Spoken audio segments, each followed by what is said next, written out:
दिल्ली के मुख्यमंत्री अरविंद केजरीवाल की कथित शराब घोटाले में गिरफ्तारी के बाद इस मामले में सरकारी गवाह बने जो हैदराबाद के बिजनेसमैन पी शरद चंद्र रेड्डी एक बार फिर सुर्खियों में हैं। रेड्डी को 10 नवंबर 2022 को इन्फोर्समेंट डायरेक्टरेट ईडी ने दिल्ली के कथित शराब घोटाला मामले में मनी लॉन्ड्रिंग के आरोप में गिरफ्तार किया था। वहीं ईडी के मुताबिक जो रेड्डी उस साउथ ग्रुप का हिस्सा थे, इसने कथित तौर पर आम आदमी पार्टी जो आपको 100 करोड़ रुपए दिए, जिनका इस्तेमाल पार्टी ने गोवा चुनाव में किया। वहीं करीब 6 महीने बाद दिल्ली हाई कोर्ट ने 9 मई 2023 को रेड्डी को मेडिकल ग्राउंड पर जमानत दे दी। वहीं कुछ सामाजिक कार्यकर्ताओं ने कहा कि ईडी ने इसे जमानत की अर्जी का विरोध नहीं किया। जमानत देते हुए कोर्ट ने कहा था कि बीमार व्यक्तियों को पर्याप्त और प्रभावी इलाज का अधिकार है।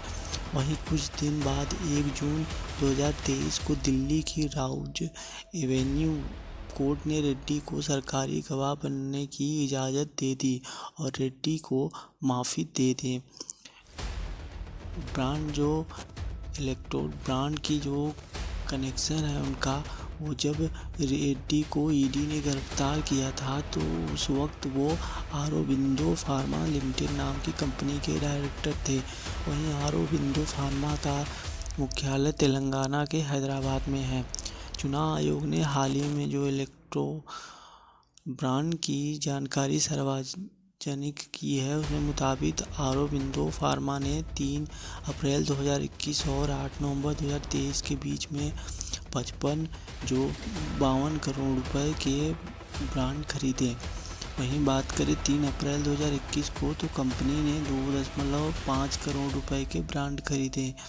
ये सभी ब्रांड तेलुगु देशम पार्टी जो कि टीडीपी को दिए गए हैं। वहीं जनवरी 2022 को ऑरोबिंदो फार्मा ने 3 करोड़ रुपए के ब्रांड खरीदे। ये सभी ब्रांड भारतीय जनता पार्टी को दिए गए हैं। 8 अप्रैल 2022 को कंपनी ने 15 करोड़ रुपए के ब्रांड खरीदे। ये सभी ब्रांड तेलंगाना के भारत राष्ट्र समिति पार्टी को दिए गए हैं। वहीं 7 जुलाई 2022 को कंपनी ने 1.5 करोड़ रुपए के ब्रांड खरीदे थे। ये सभी ब्रांड बीजेपी को दिए गए हैं। बीजेपी के जो इलेक्ट्रो ब्रांड में जो चंदे आए हैं, उसमें पी शरद चंद्र रेड्डी की गिरफ्तारी से पहले ऑरोबिंदो फार्मा ने कुल 22 करोड़ रुपए के इलेक्ट्रोल ब्रांड खरीदे थे, जिनमें से 4.5 करोड़ रुपए के ब्रांड खरीदे जो बीजेपी को दिए गए। फिर 10 नवंबर 2022 को ईडी ने रेड्डी को गिरफ्तार कर लिया।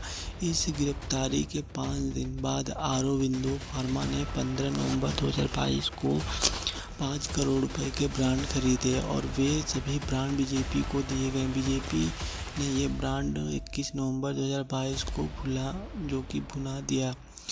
ये गिरफ्तारी को 6 महीने बाद रेड्डी को मेडिकल ग्राउंड पर जमानत मिल गई और 1 जून 2023 को वे सरकारी गवाह बने गए और उन्हें अदालत में माफ़ी मिल गई। करीब 5 महीने बाद 8 नवंबर 2023 को ऑरोबिंदो फार्मा ने 25 करोड़ रुपए के ब्रांड खरीदे और ये सभी ब्रांड भारतीय जनता पार्टी के दिए गए हैं। बीजेपी ने ये सभी ब्रांड 17 नवंबर 2023 को भुना लिए।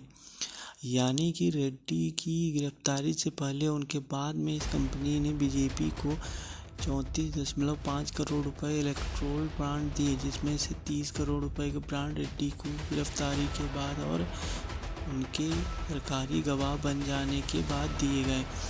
अब ये जानकारी भी सामने आई है कि ऑरोबिंदो फार्मा से जुड़े 2 और कंपनियों ने भी इलेक्ट्रोल ब्रांड खरीदे और भारतीय जनता पार्टी को दिए। इनमें से एक है यूजिया फार्मा स्पेशलिटीज। इस कंपनी का मुख्यालय हैदराबाद में है। इस कंपनी ने 8 नवंबर 2023 को 15 करोड़ रुपए के ब्रांड खरीदे। ये सभी ब्रांड बीजेपी को दिए गए हैं। बीजेपी ने इन ब्रांड को 17 नवंबर 2023 को भुना दिया। दूसरी कंपनी के APL हेल्थ केयर लिमिटेड, इस कंपनी का मुख्यालय भी हैदराबाद में ही है। इस कंपनी ने 8 नवंबर 2023 को दिल्ली में जो 10 करोड़ रुपए के ब्रांड खरीदे और ये सभी ब्रांड बीजेपी को दिए गए। बीजेपी ने ये ब्रांड 17 नवंबर 2023 को ना लिए। कुल मिलकर इन तीनों कंपनियों ने भारतीय जनता पार्टी को 59.5 करोड़ रुपए का चंदा इलेक्ट्रोल ब्रांड के जरिए दिया। BBC जो हमारी जो विषय है वो भारतीय जनता पार्टी के प्रवक्ता संबंधित पात्रा ने सुधांशु द्विवेदी और शहजाद पूनवाला ने ये कोशिश की, लेकिन प्रवक्ता ने संपर्क नहीं हो पाया। अब शराब घोटाले का यानी कि जो ट्रेल बीजेपी को जाता है उसमें इलेक्ट्रोल बॉन्ड की जानकारी सार्वजनिक होने के बाद आम आदमी पार्टी ने अरविंद केजरीवाल की गिरफ्तारी के मामले में बीजेपी को घेरना शुरू कर दिया है। आम आदमी पार्टी के नेता और दिल्ली सरकार में जो मंत्री हैं आतिशी ने सोशल मीडिया प्लेटफॉर्म पर एक्स पर लिखा कि दिल्ली में नई आबकारी पॉलिसी के तहत ऑरोबिंदो फार्मा के मालिक शरत चंद्र रेड्डी को शराब बेचने के लिए कुछ जोन मिले थे। APL हेल्थ केयर और UGI फार्मा में भी मालिक हैं। अब 9 नवंबर को शरत चंद्र रेड्डी ने दिया कि उन्होंने ना अरविंद केजरीवाल को पैसे दिए और ना विजय नायर को, ना किसी और आप नेता को। ने अगले ही दिन गिरफ्तार कर लिया गया। कुछ महीने बाद शरत रेड्डी का बयान पलटकर केजरीवाल जी के खिलाफ हो गया, तो कुछ महीने में ही उन्हें जेल में बेल दे दी गई। आतिशी ने लिखा है कि रेड्डी के इस बयान के आधार पर दिल्ली के मुख्यमंत्री अरविंद केजरीवाल को गिरफ्तार किया गया।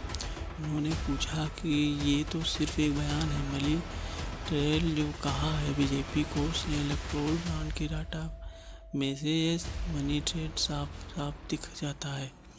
साथ ही रेड्डी ने बीजेपी को आबकारी नीति लागू होने के दौरान 4.5 करोड़ रुपए दिए और गिरफ्तार होने के बाद 55 करोड़ रुपए दिए।